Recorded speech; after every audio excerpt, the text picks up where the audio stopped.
Nie chciałem nigdy tego, nie przyszło mi na myśl. Ze stanu tak cudnego usiedlić dać się dziś.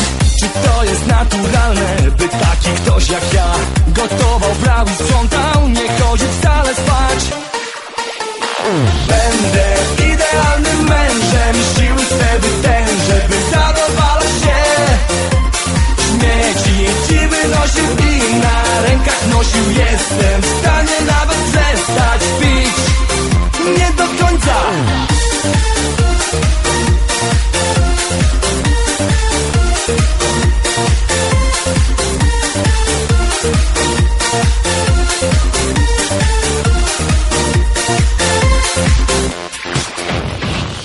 I tak jak powiedziałem, to obiecałem jej.